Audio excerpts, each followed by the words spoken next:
New shit? New shit! As a teacher, I miss the good old days, when the loudest thing in the classroom was the crackle of the Scholastic Book Fair flyer, when kids argued over who got the newest Goosebumps first, when a choose-your-own-adventure book was just a paper maze where danger lived safely between page numbers. If you made the wrong choice, you turned to page 68, laughed at your doom, and tried again. I miss when fear was fiction. Today, the dreamers in my classroom feel more like outsiders in a grim fairy tale.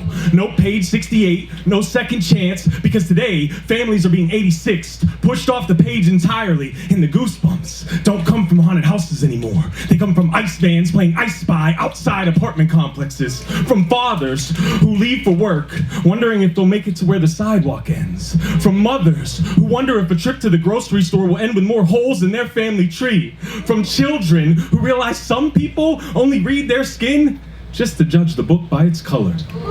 Parents are forced to choose between paying rent or protecting their freedom, speaking up or staying invisible, and if they choose wrong, well, you can read between the lines. These sound like scary stories you tell in the dark, except we all know they're happening in the light. Some students memorize multiple escape routes before their multiplication tables. Some pack emergency phone numbers instead of Pokemon cards. In math, students calculate how long should it take for a parent to text back.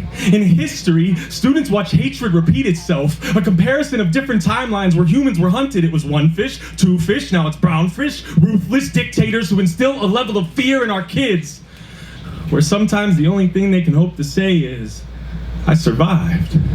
And they still come to school with more of a spine than any R.L. Stein book, carrying the type of courage that never makes the news, except when it does.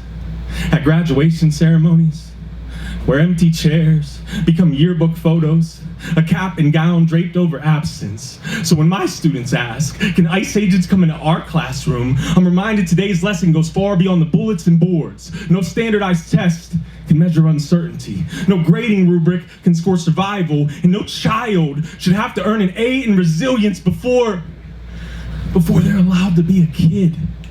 I wonder, what would happen if we chose neighbors over narrative, people over politics, stopped asking, did they come here the right way? Because the real question isn't how they got here. The real question is, what does it say about us if children are carrying contingency plans instead of a childhood? The good old days are not behind us. They can't be. They're still unwritten, blank pages waiting to be filled. And when future generations read this chapter, I hope the thing that gives them goosebumps is that when fear jumped off the page, the kids weren't left to write it alone.